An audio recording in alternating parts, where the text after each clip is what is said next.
Y a esta hora se encuentra ya con nosotros el experto constitucionalista, el doctor Ismael Quintana. Doctor Quintana, muy buenos días. Gracias por acompañarnos el día de hoy. Pues la Asamblea Nacional ha cambiado las reglas del juego para la elección de los vocales al Consejo Directivo del Instituto Ecuatoriano de Seguridad Social, pero hay además un decreto ejecutivo que fue emitido por el presidente de la República que disponía prácticamente la inmediata elección a través del Consejo Electoral de estos vocales. ¿Cómo interpretar si la una se interpone o no con la otra? Coméntenos, por favor. Bienvenido. Un abrazo para ustedes y un saludo para quienes nos están escuchando y mirando a través de Antena 1. Evidentemente se aprueba una reforma a la Ley de Seguridad Social que viene atada a una sentencia de la Corte Constitucional del año 2018, donde se declaró la inconstitucionalidad parcial del artículo 28 de la Ley de Seguridad Social, que regula de modo general la forma en que debe integrarse este Consejo Directivo del IES. Evidentemente, al declarar la inconstitucionalidad de esta norma, la Corte le dio a la Asamblea un plazo para que tramite una reforma a la Ley de Seguridad Social, acogiendo los criterios que la Corte emitió en esa sentencia, para efectos de democratizar la integración de estos vocales. Y eso es lo que ha ocurrido el fin de semana pasado. Es decir, la Asamblea aprobó en segundo debate hace poco más de un año estas reformas. El presidente Lasso, ya en funciones, las vetó totalmente y el plazo constitucional de espera de un año se ha vencido, con lo cual la Asamblea este sábado, domingo pasado, ha resuelto insistir, ratificarse en el texto originalmente aprobado, con lo cual ya va a entrar en vigencia en los siguientes días seguramente un nuevo sistema de integración del Consejo Directivo del IES, donde el Consejo Nacional Electoral va a intervenir organizando todo una especie de proceso electoral. Ya no va a ser como ocurre ahora, prácticamente al dedazo de las sectores trabajadores y empresariales. Incluso hay una modificación en las reglas de la presidencia del Consejo Directivo del IES. Ya no va a ser exclusiva del delegado del presidente de la República, sino que ahora va a ser una presidencia rotativa, de tal manera que hay todo un sistema cambiado y que está a punto de entrar en vigencia. Naturalmente, eso pone en el debate la discusión que usted plantea respecto a qué va a ocurrir con este proceso que ya inició de designación de los nuevos vocales de los trabajadores y de los empleadores. Incluso en el caso de los empleadores ya está hasta posesionada, entiendo yo, la representante ante la Superintendencia de Bancos. Y hay esta disputa interna entre los trabajadores que ni entre ellos se logran poner de acuerdo quién va a ser mismo su candidato. Evidentemente esto nacía en virtud de un decreto ejecutivo, de un reglamento que expidió para el efecto el presidente Lasso, pero evidentemente que con la ley aprobada, con la reformatoria aprobada en la Asamblea Nacional, tan pronto ya esté publicada en el registro oficial, este decreto ejecutivo pues se tornaría irregular, es decir, se tornaría ilegal, porque entraría en abierta contravención con lo que dispondría el nuevo y modificado artículo 28 de la Ley de Seguridad Social, y por lo tanto la discusión no es mayor. Es decir, estamos ahora entrampados en si es García Falconi o este otro caballero de la Central Unitaria de Trabajadores y otros más, si van a presidir, si van a integrar el Consejo Directivo o no. Discusión que a mí me parece estéril, porque el sistema ya ha cambiado, y en los próximos días lo que va a tener que hacer el presidente Lasso es honestamente reformar este reglamento que expidió, acoplándolo ya, aunque no le guste, a las Ahora, doctor reformas Quintana, que debemos la entonces entender que el decreto ejecutivo y todo este proceso que ya arrancó se anularía, quedaría en nada. Naturalmente, porque sería una integración de un consejo que contraviene lo que ya estaría aprobado por la Asamblea Nacional. Muchos, claro, entrarán en la discusión de la irretroactividad de la ley, es decir, muchos dirán Que rige desde ahora. estas reformas aplican para lo venidero, es decir, para las siguientes integraciones, pero que por hoy tendría que respetarse lo que ya arrancó con un reglamento expedido por el presidente Lasso, bajo la vigencia de una norma, de un artículo 28 de la Ley de Seguridad Social, que estaba vigente a la época de expedición del reglamento, y que por lo tanto esas designaciones tendría que concluir de esa manera. Es decir, entraremos en esa discusión. Usted Ahora, va a ver doctor, un presidente de la República y un equipo jurídico argumentando esto último, pero por otro lado usted tendrá una Asamblea Nacional diciendo no, ya no habían vocales del Consejo Directivo porque hoy formalmente el Consejo Directivo del IES no está integrado de modo regular al no tener al representante de los trabajadores ahí. Y eso hace que el procedimiento de designación no haya concluido. De tal manera que hay de lado y lado argumentos suficientes. Si usted me dice a mí, creo que lo procedente es que ese reglamento del presidente Lasso se acople a la nueva disposición del artículo 28 de la Ley de Seguridad Social, porque evidentemente usted tiene una norma constitucional en el artículo 132, número 6, para ser mucho más claro, que establece que ningún reglamento puede contravenir, alterar o innovar lo que dice la ley o lo que dice la Constitución. De tal manera que al día de hoy ese reglamento ya sería ilegal en el evento que ya entre en vigencia publicándose en el registro oficial la reforma. Ahora sí, perdón, le escucho. Buenos días, doctor. En este proceso, ¿cómo interviene y cuál va a ser la participación del Consejo Nacional Electoral? Bueno, básicamente va a organizar una especie de elección. Es decir, usted ahora tiene un consejo directivo del IES integrado por 3 vocales, ¿no es cierto? El delegado directo del presidente de la República, quien además preside el organismo, tiene un representante de trabajadores y tiene un representante de empleadores. ¿Cómo se designan? De las organizaciones, de los gremios que conforman cada sector y básicamente hacen una especie, entre comillas, de elección primaria, ponen a su postulante, la superintendencia revisa requisitos, inhabilidades, prohibiciones y queda posesionado. Con el sistema que propone la Asamblea Nacional ahora, que es el que está inminentemente ya por entrar en vigencia, ya no hay este dedazo aparentemente, sino que va a ser el Consejo Nacional Electoral el que organice una especie de proceso electoral, de proceso público. No es un concurso propiamente, no es donde las organizaciones van a proponer a sus aspirantes, a sus candidatos, y va a ser el Consejo Electoral el que instrumente, revise los requisitos, inhabilidades, prohibiciones y determine finalmente quiénes son los que van a ir al Consejo Directivo del IES, incluso, como le digo, variándose el modo de presidir el órgano. Es decir, ahora con estas reformas el presidente de la República no va a tener a su delegado como presidente nato del organismo, sino que la presidencia va a alternarse, va a ir rotando entre el delegado del presidente, entre el delegado de los trabajadores, jubilados y otros más, y entre el delegado de los empleadores. Si la memoria no me falla, son 16 meses que pueden estar a cargo de la presidencia cada uno. De tal manera que va a ser una especie de proceso público, de proceso electoral público, donde el Consejo Electoral es el que va a determinar quiénes tienen la aptitud, quiénes tienen los requisitos, quiénes no están inmersos en inhabilidades y prohibiciones, y de esta manera se cumpliría con un fallo, insisto, del año 2018, donde la Corte Constitucional ya observó que la actual forma de integración del Consejo Directivo del IES es antidemocrática. No lo digo yo por si acaso. Digamos, yo discrepo con el señalamiento que hizo la Corte, pero el fallo está ahí y es de inmediato y obligatorio cumplimiento.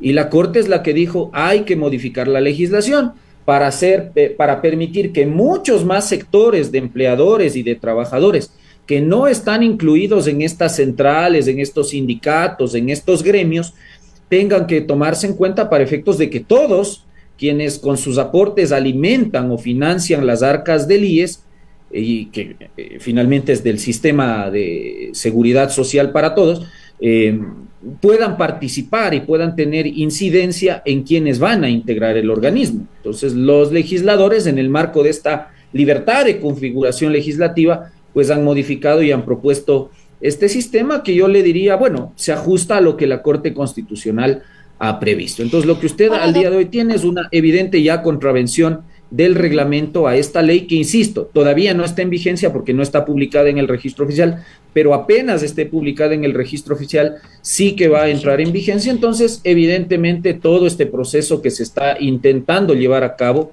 que no ha culminado, pierde para mí toda sustancia, ¿no? Por eso es que esta discusión en la que están entrampados principalmente los sectores de trabajadores y sindicatos y jubilados, me parece una discusión estéril porque el sistema ya va a cambiar. ¿Y quién tendrá, doctor Quintana, la última palabra en esta discusión sobre si se sostiene el proceso que ya empezó o se avanza el momento en el que se publique en el registro oficial? ¿Quién tendrá la última palabra? ¿Cuánto tiempo podría quedarse el IES sin su consejo directivo a la expectativa de que se resuelva? El problema es ese, ¿no? El problema es que usted avanza a una especie de inestabilidad institucional del IES que no le hace bien a la seguridad social del país, porque además de los problemas que ya tenemos en la red pública, carencia de medicamentos, ¿no es cierto?, ausencia de insumos, riesgos en el pago de las pensiones de jubilación, ahora usted le abona un tema más, que es una crisis de gobernabilidad del Consejo Directivo del IES. ¿Quién lo zanja? No lo zanja ni el presidente, porque esto no es cuestión del más bravo ni el más macho. No lo zanja la Asamblea Nacional, no lo zanjan las centrales de trabajadores ni los gremios de empleadores, tampoco lo va a zanjar la Superintendencia de Bancos. Vea, esto ya sabemos para dónde va a ir, seguramente, insisto, de lado y lado hay entrampamiento político. Evidentemente, entonces eso va a hacer que este tema de angas o de mangas llegue a la Corte Constitucional. Si usted me pregunta quién va a terminar resolviendo esto, como todo en el país, la inefable Corte Constitucional, que va a tener que tomar una decisión respecto a eso. No dude usted que se presentarán acciones de protección, que se presentarán medidas cautelares, porque para eso, digamos, esa ha sido la finalidad última de las acciones de defensa de derechos. Para esto queda. Entonces, ya vendrá la presentación de esta clase de demandas, ya vendrá la presentación de peticiones ante la Corte Constitucional y finalmente, como todo en el país, pues será la vía judicial la que termine zanjando esta discusión, que me parece no es menor, es decir, yo no le quiero restar importancia a este tema, pero para mí si hubiese voluntad política de sacar adelante este tema, bueno, la ley ya está en vigencia, lamentablemente la fuerza de los votos se superpuso a la decisión presidencial y en ese sentido a mí me parece que no sería necesario judicializar este tema, no es adecuado utilizar las acciones constitucionales para esto cuando el tema es mucho más sencillo, es decir, usted tiene la ley y con esa ley el reglamento que va a tener que expedir el presidente de la República es un reglamento que se tiene que acoplar al nuevo sistema diseñado por la Asamblea Nacional y arrancar ahora sí todo un proceso de designación de los vocales del Consejo Directivo, ¿no? Pero como acá nos gusta ir por la vía más tortuosa, más complicada, va a pasar lo que le comento seguramente. Y ahora, doctor Quintana, hablando precisamente de la Corte Constitucional, también hubo un reciente pronunciamiento respecto de la reforma tributaria. Me parece que a finales de octubre la Corte Constitucional se pronunció sobre algunas acciones presentadas sobre dicha reforma. Se declaró la inconstitucionalidad parcial de algunos artículos de la Ley de Desarrollo Económico y Sostenibilidad Fiscal tras la pandemia de la COVID-19. Esta ley, estas reformas han estado ya en vigencia. También, ¿qué ocurre ahí? Bueno, como todo en la Corte Constitucional en los temas tributarios es a medias, ya pasó con la Ley de Fomento Ambiental y creo que con ustedes alguna vez conversamos de eso. A mí no me sirven declaratorias de inconstitucionalidad, además mal hechas, como ocurre con la Ley de Sostenibilidad Fiscal, donde además el mensaje de la Corte es clarísimo, es decir, el fisco a usted le cobra un impuesto, un tributo inconstitucional, pero la Corte le dice siga nomás cobrando. Es decir, yo no entiendo esto de tener esta mala costumbre de decir que a usted le han venido cobrando un impuesto que no era conforme a la Constitución. Pero efectivamente, pero pese a que lo declaro inconstitucional, que es lo que pasa con la decisión actual, en algunos casos usted lo va a tener que seguir pagando hasta que finalice el ejercicio fiscal 2023. Me parece que hay contradicciones en el fallo, por ejemplo, en esto del impuesto a la herencia, que es prácticamente revivir ese impuesto. Vuelve, ¿no?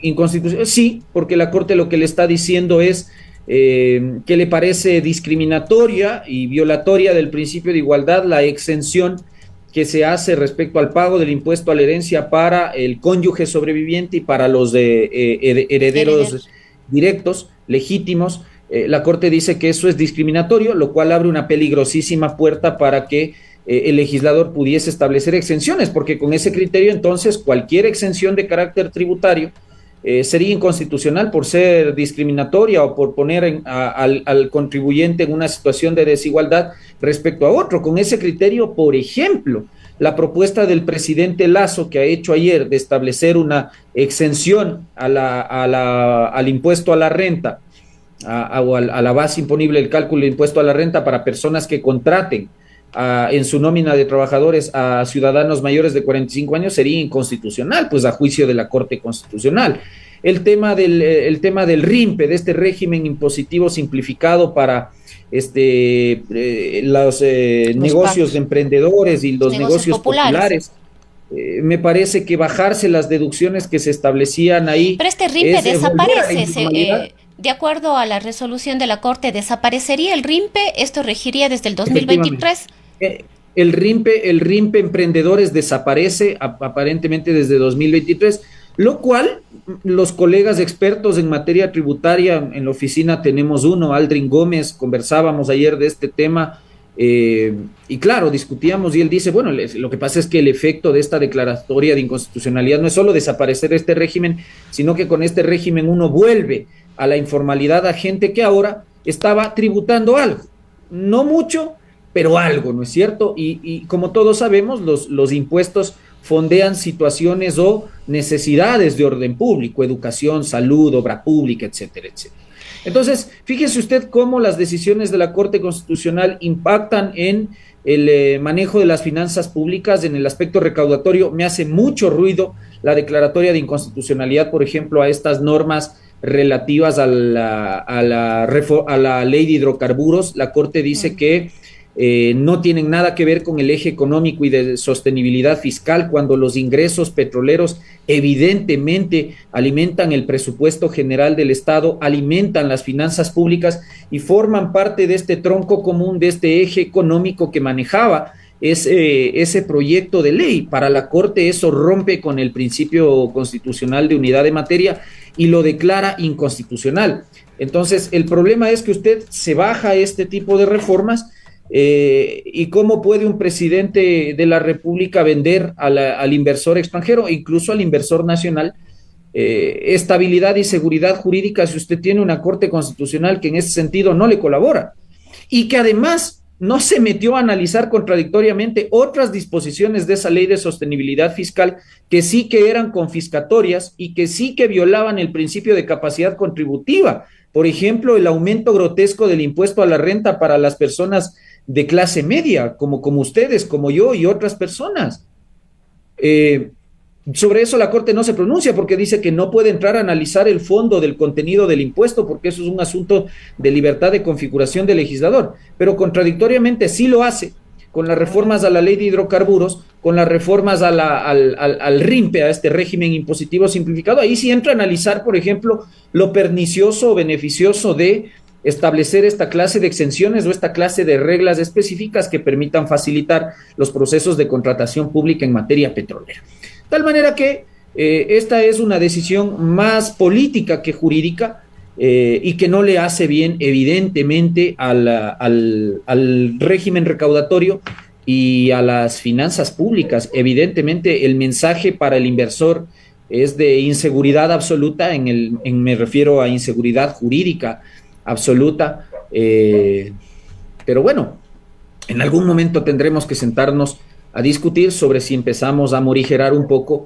las atribuciones de la Corte Constitucional. Por si acaso yo no estoy proponiendo desaparecer al órgano, eso, yo soy un defensor de la existencia de tribunales y cortes, pero creo que nuestra magistratura constitucional nos está demostrando con creces, tiene un excesivo poder, y prácticamente en el país está caminando a convertirse en el gobierno de los jueces. Ya no es el gobierno del presidente Lasso, ya no es el gobierno de la Asamblea Nacional, sino el gobierno de 9 sabios que, sentados en la comodidad de un banquito, nos están diciendo cómo se debe llevar adelante la vida del país, y eso es discutible. Bien, doctor Quintana, queremos agradecerle haber compartido sus criterios con nosotros en esta mañana. Que tenga un buen día.